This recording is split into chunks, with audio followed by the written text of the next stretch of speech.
Morris, and you are about to embark on the next Pioneer Knowledge Services Because You Need to Know, a digital resource for you to listen to folks share their experience and knowledge around the field of knowledge management and nonprofit work.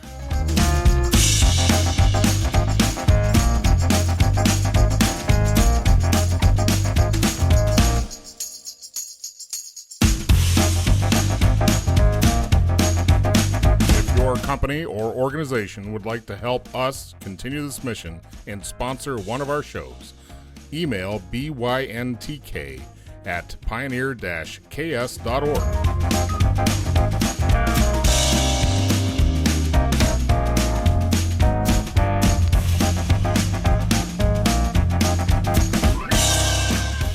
Hi, I'm Stas Balanevsky. I live in Buffalo, New York, and I currently work at EOS Worldwide, and I am a certified EOS implementer.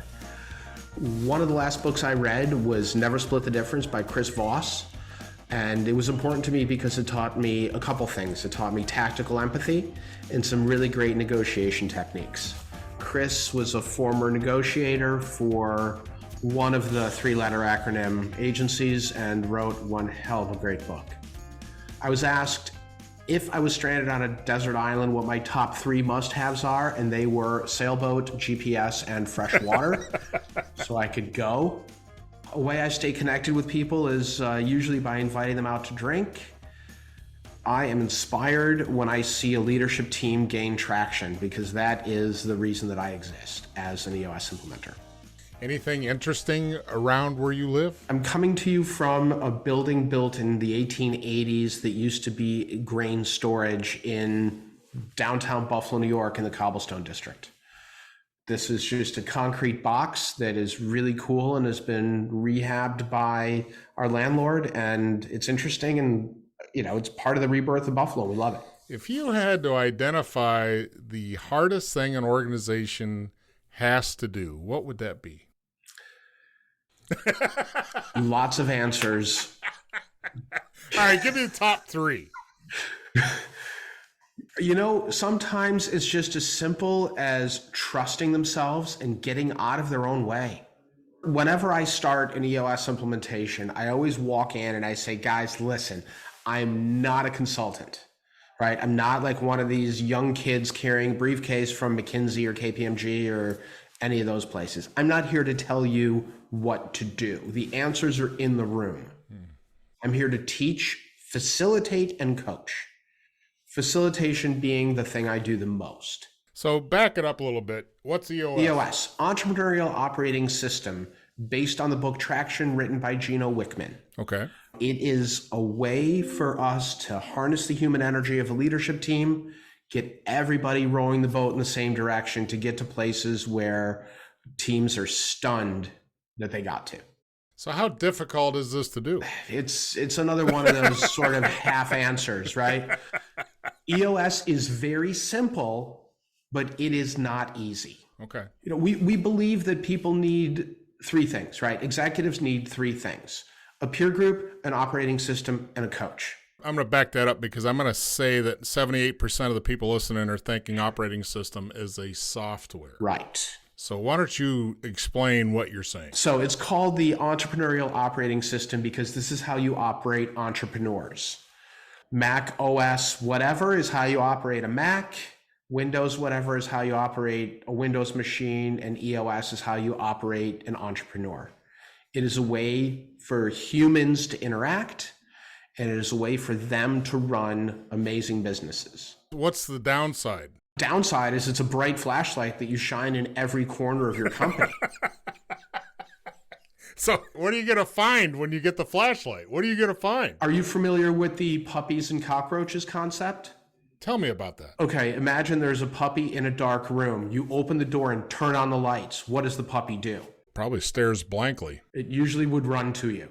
Oh, okay. You do the same thing in a room full of cockroaches and flip on the lights. Scurry. They scatter. Yes. So there are three kinds of people in a company: campers, climbers, and quitters. Quitters are my favorite because they self-select, right? They just leave. They check out. They're like, yeah, I don't want this. Nope. Climbers are climbers. Those are our people, right? They're the ones that want to be the next you inside your company. Love them. And then the campers are the scariest ones. Yeah. They do just enough not to get fired, but doing irreparable harm to the morale, the P&L, the everything of a company. You're saying that this is a get under the hood philosophy, and more than a philosophy, a practice, to get under the hood of the organization, figure out what the gunk is, right? We've talked about this, the gunk, the stuff that gunks up the machine, and you want to up the performance, but also you punch accountability right upside the head and say, you have to be accountable in this organization. That's right. Is everybody accountable? Top to bottom, side to side, yes, everybody. Isn't that a little different than most organizations are used to? It's very different. So explain how that gets employed. The way we drive accountability is really building blocks. So the first building block is the accountability chart. So think org chart, but with the 5 main bullets of accountability. What are you responsible for? So that if the flux capacitor breaks, I can look on the accountability chart, look for flux capacitor and say, oh, that's Bob. Bob, what's wrong with the flux capacitor? The way we determine someone's ability to sit in that seat, and pardon me for all the acronyms, but it is what it is. The way we validate someone in a seat is GWC. Get it, want it, capacity to do it. If you put me in the point guard position on an NBA team, I get it. I know exactly what it takes. It's sneaker deals and it's a lot of fun. I want it more than anything. But capacity, I lack the stamina and the vertical leap to be able to perform in that seat, so I can't have it. Once you determine GWC, that someone gets, wants, has the capacity, that determines that they're in the right seat. Above that is, are they a right person? Do they live by our set of core values? Right person, right seat. Let's assume yes on all of that. Now, how do you drive accountability? The math equation there is L plus M equals A.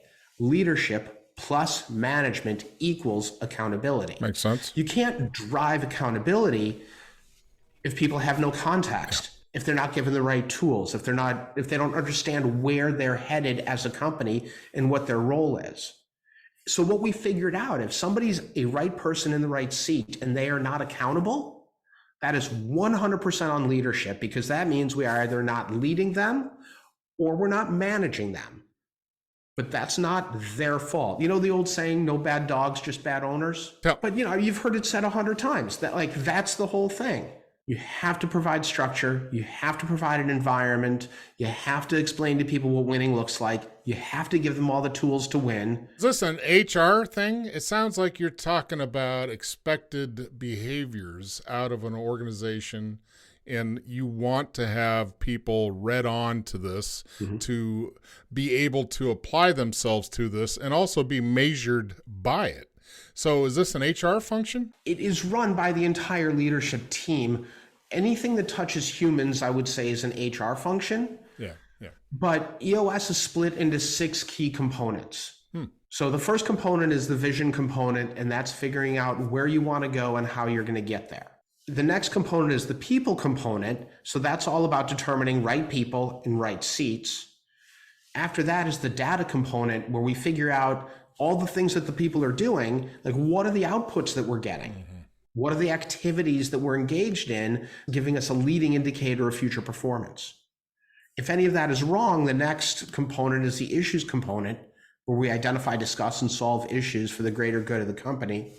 After that is process, right, which is the thing that allows us to scale and allows us to drive a lot of the higher level tasks down lower into the organization to increase efficiency and increase happiness.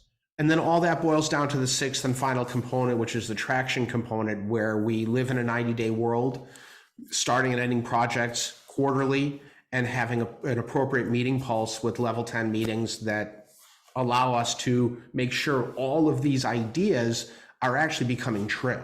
Well, how many organizations start off up here that they want this, and then somewhere in the transition, they're like, whoa, this is a lot of work. Or the culture pushes back and said, we're not doing this.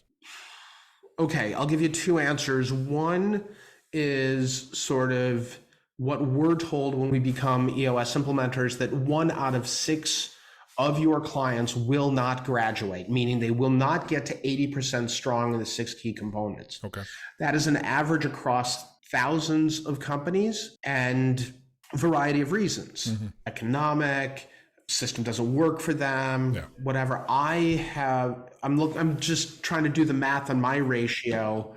I've started 38 companies on their EOS journey and have had 3 that will not graduate. Is there any telltale signs that give you indicators up front that this is going to be a hard channel for them? Yeah, leadership team dysfunction. Explain that a little bit. If you read Pat Lencioni and talk about the 5 dysfunctions of a team, it's a 5-tiered pyramid that starts, the base of it is vulnerability-based trust. And it ladders up through conflict, through commitment, all the way up to ultimately results.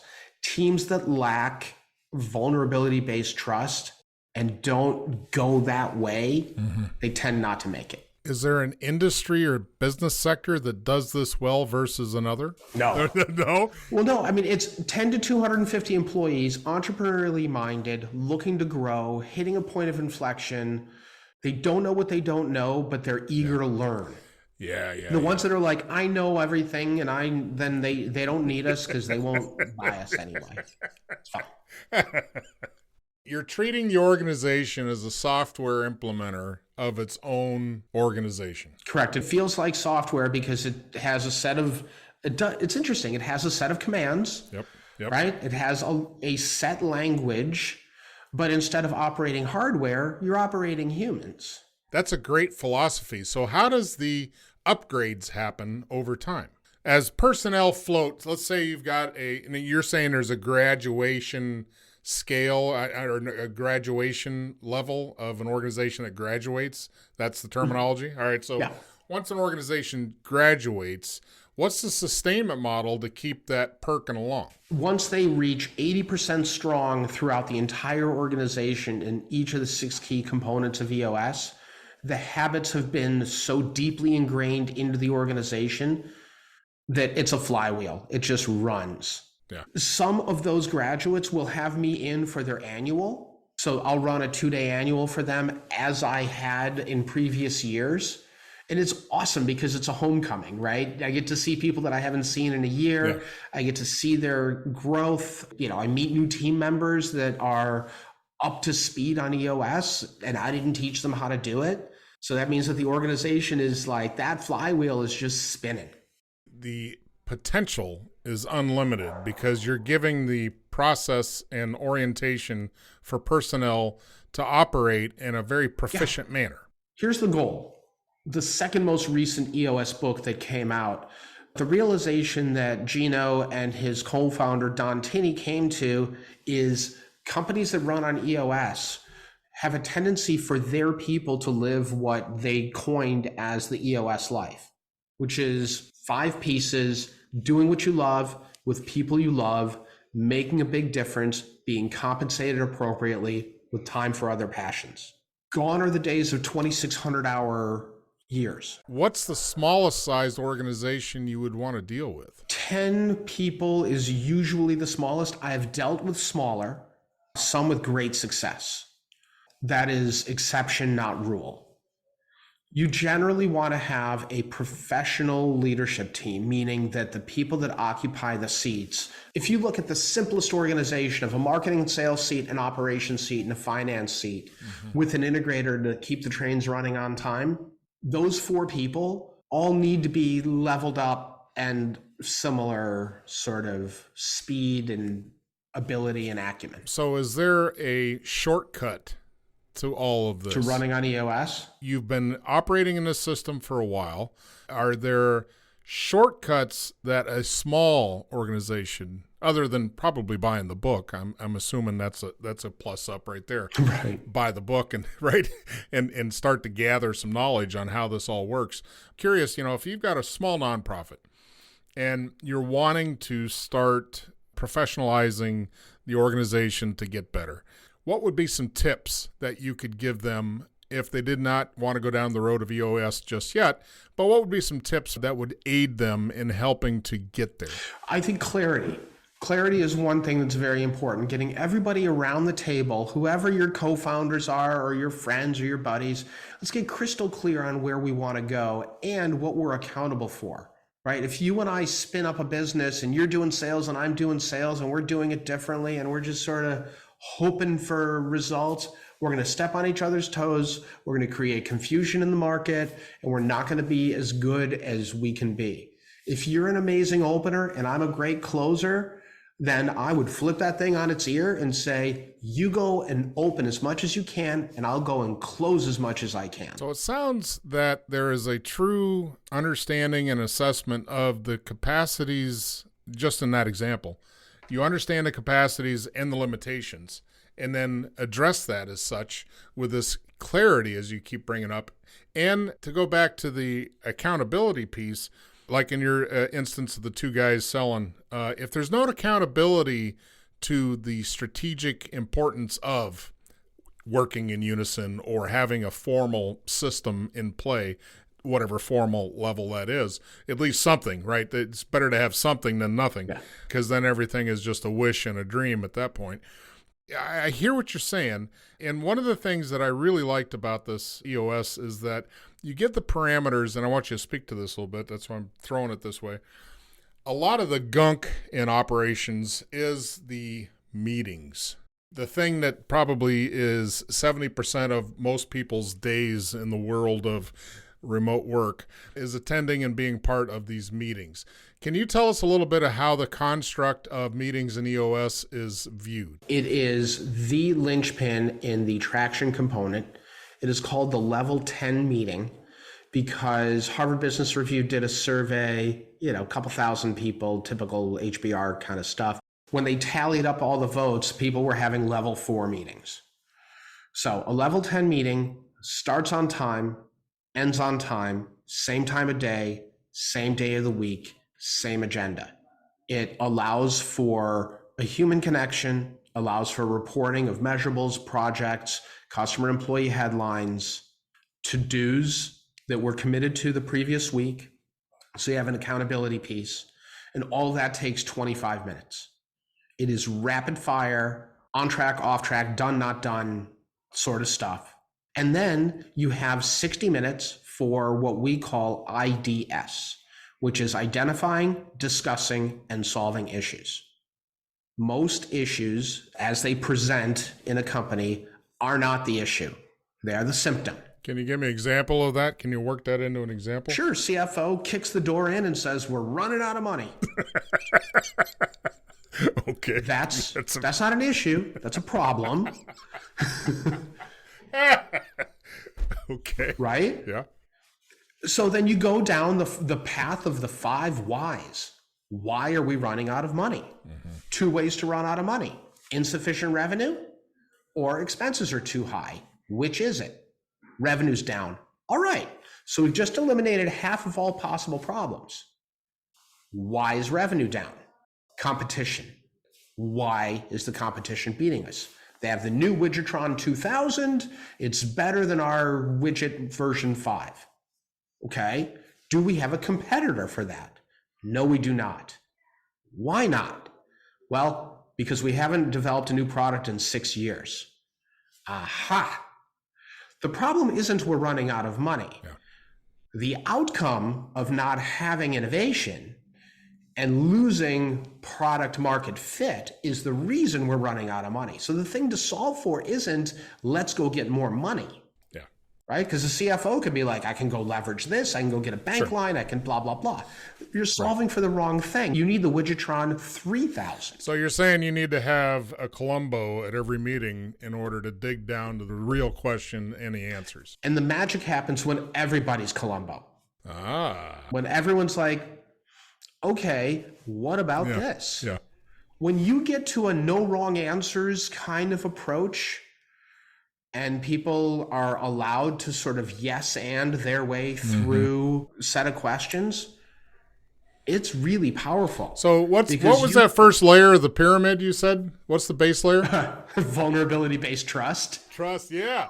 So that's that, right? You're being allowed to venture out and share concepts and ideas. And the funny thing is, you use the word allowed because if you look at the construct of psychological safety, 4 levels of psychological safety, 3 of them have an exchange, right? Well, actually, all of them have an exchange. So first is inclusion safety, which is an exchange of inclusion for, keeping somebody from harm, Maslow's hierarchy sort of stuff. Mm-hmm.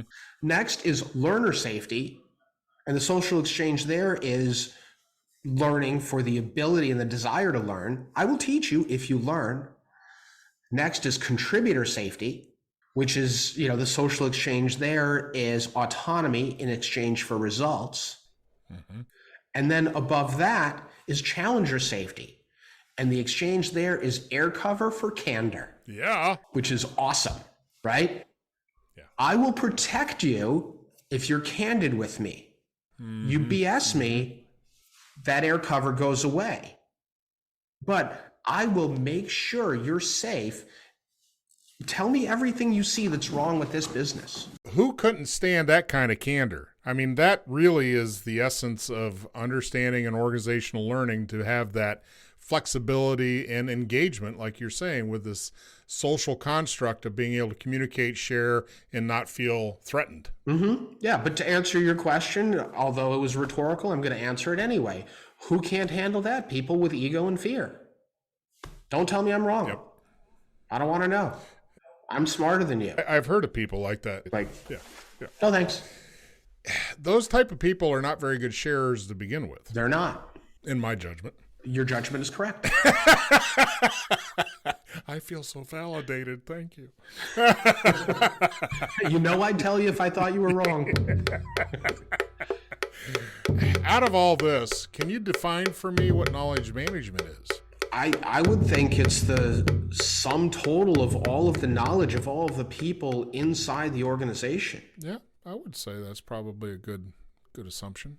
Does the EOS give a pretty stiff definitional glossary of terminology? Do you have? Yes. Yeah. Yeah, every TLA is well defined. I don't know what a TLA is. 3-letter acronym. Ah, those TLAs. Oh my gosh, I learned a new one. Thank you. So what does the future hold for EOS? Is this going to be a software introduction? Can it be an operational software? There is a piece of software that helps you run on EOS. Okay. So the blocking and tackling of the meetings, there's a piece of approved software called 90.io, and there's another piece of software that EOS Worldwide is in development on right now. So very similar.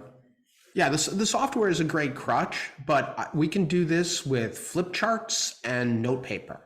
So it shouldn't scare too many people that are techno scared. Oh, no. Okay. Very, very old school in that method. If you're not afraid of your stapler, you shouldn't be afraid of this. What is the hardest thing with this deployment? You've talked about enterprise level, so I'm assuming you don't go into sections or departments of an organization. You want to go through the whole... Yeah, up to a 250... I mean, rule is 10 to 250 employees. I've seen successful implementations in much larger companies as well. But you need to be up at the leadership team level. Okay. Drive this thing all the way through. The analogy that I can give you is that of a symphony. If you consider a symphony orchestra, you have your composer that writes the piece, your conductor that manages the orchestra, and then you have all of your first chairs for every instrument. So in our language, the composer would be the visionary, the conductor would be the integrator, and then the leadership team would be all of the first chairs. Composer writes it, has the meeting with the integrator. We call that the same page meeting, says this is how I want it played. They then go into level 10 meeting. And they say to the leadership team, violins, you come in heavy here, percussion, you do this, that, the other thing. Those first chairs then leave, have their level 10 meetings with their, all the violins have a conversation, all the percussion has a conversation. Then they come back, and while they're playing it, it is the integrator that is helping to remove blocks and barriers for the leadership team, make sure everyone's playing the music properly.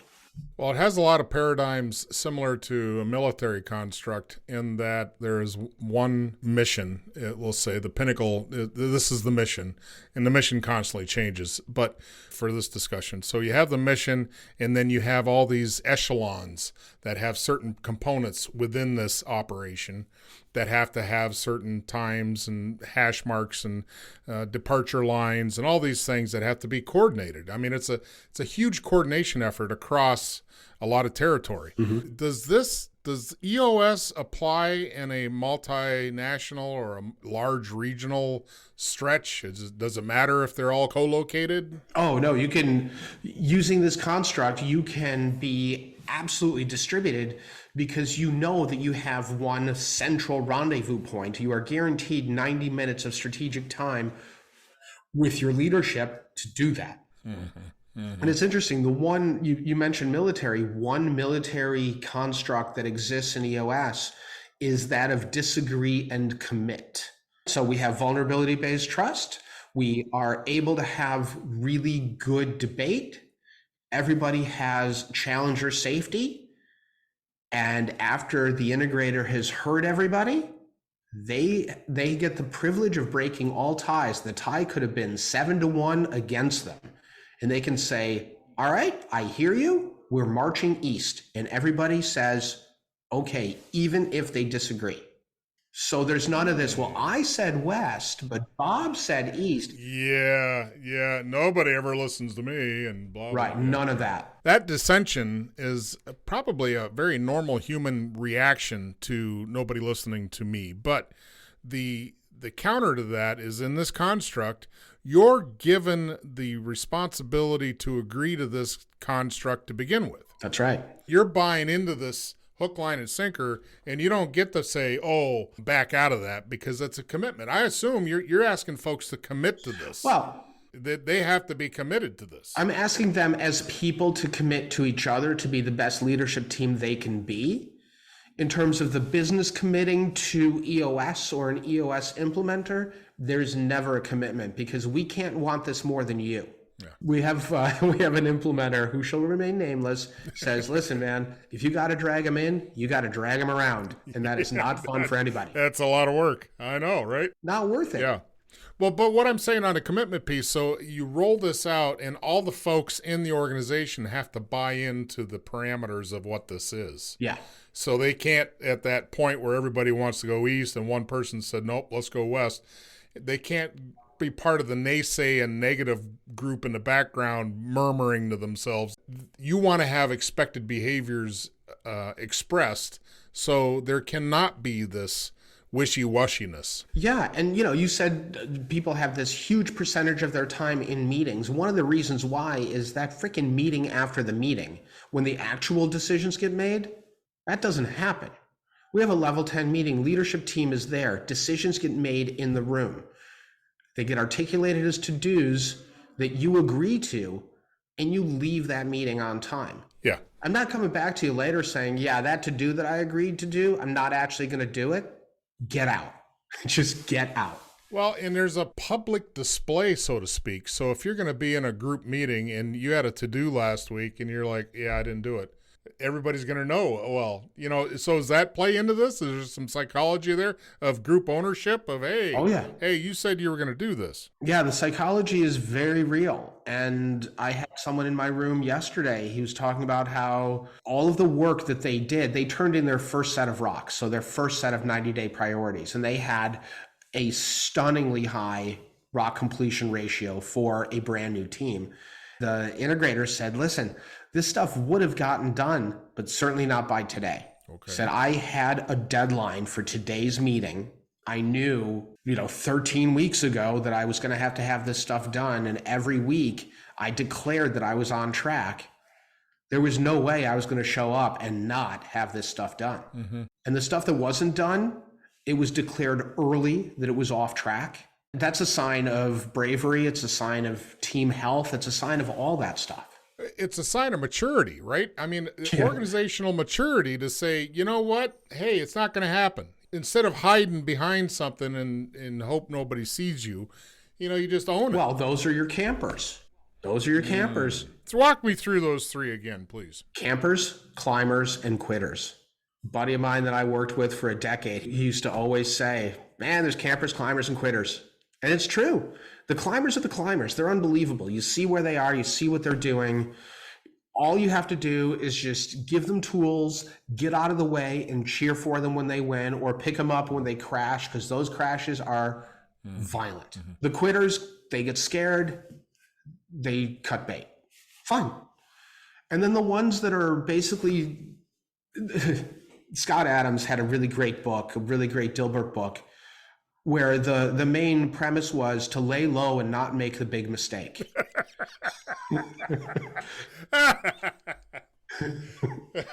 Well, right? I've got a little history with bureaucratic organizations, and I will say there's a lot of those. Yeah. And it's interesting. I occasionally get pushback on implementing EOS from really crazy visionaries. And they're like, I do not want to become corporate. And I always say, we're not becoming corporate. We're just professionalizing the enterprise. That's it. I'm not saying you need to start filling out TPS reports. Like that sounds like hell. Yeah, no, I agree, because this is just a good practical experience in a conception that provides direction and proficiency for an organization. It removes that gunk, the gunk that slows up and gets lodged and causes friction and makes things go break. This helps to remove all that organizational gunk. Yeah.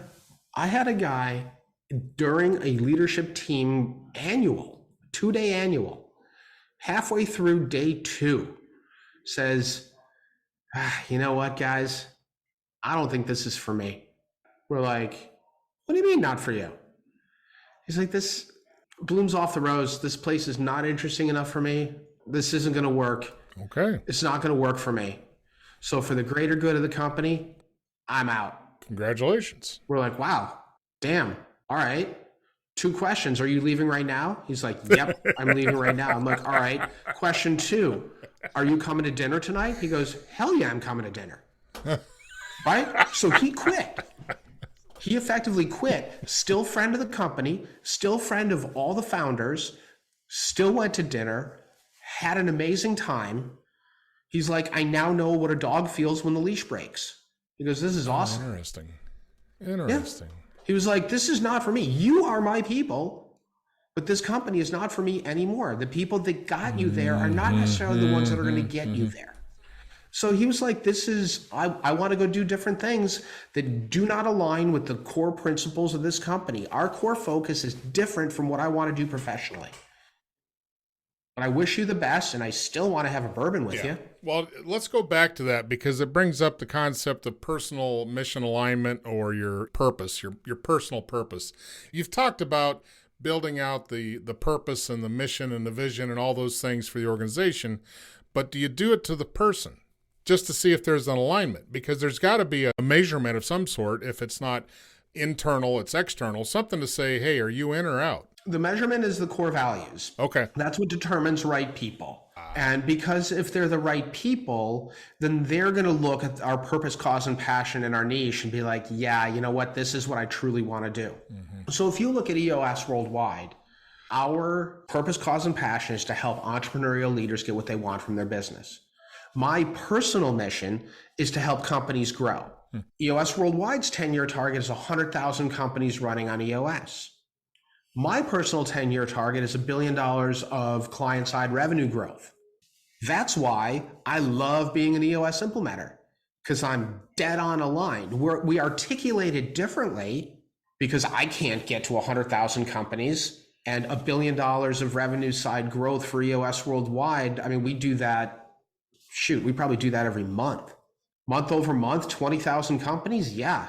So who needs this? I would say business executives that want to live the EOS life. It has to come from the top. I mean, it is very rare that it would come from the CFO bringing EOS in. It has to be the founders. It has to be the owners. This is not something that you do to your team. This is something that the entire team says yes to. creates. Yeah, right. They all get involved. They're all rolling up their sleeves. It's not somebody just coming in and dropping a solution and say, there you go, see ya. They have to build the wheel before they can drive it. That's absolutely correct, which is why in our proven process, the first EOS session is called the 90-minute meeting, which is 90 minutes of time on my dime that I give to any leadership team that is in any way EOS curious. They get a sense of EOS, right? Talk about us, talk about them, talk about the model, talk about the process. And at the end of it, I just sort of say, is EOS right for you? And if it is, am I the right EOS implementer? Because if I'm not, I have 648 other people that I'd be happy to email.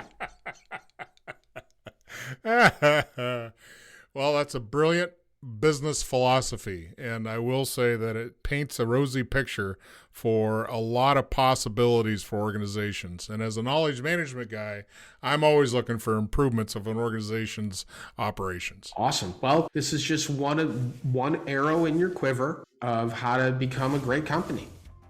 Here's a nugget for your listeners. I generally try to protect Mondays from session days, which are full day. So I can't take any calls. I can't do anything. So I protect Mondays. And what I do is in my Calendly, I call a help first hour. And if you want to talk about wine or EOS or skiing or whatever, grab an hour. So I'll send you the link. You can give it to your listeners. Okay. And if they ever, if they're EOS curious or whatever, find an hour and let's just get together. Let's chat. Yeah, just for fun. I love meeting entrepreneurs. If you're an entrepreneur and you want to chat, giddy up. Do you have that on a t-shirt? I do not. Well, thank you for being here today, Stas, and I'm sure the phone will be continually ringing off the hook for you. All right, well, thanks a ton. Thank you for having me. This was a ton of fun.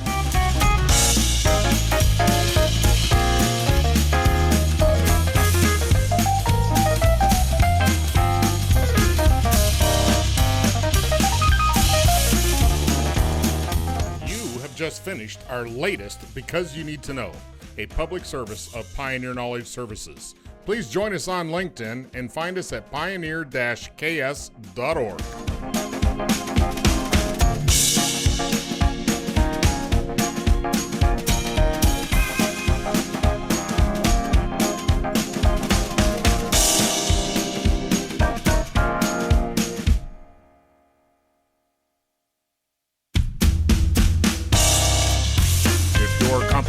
Organization would like to help us continue this mission and sponsor one of our shows, email byntk@pioneer-ks.org.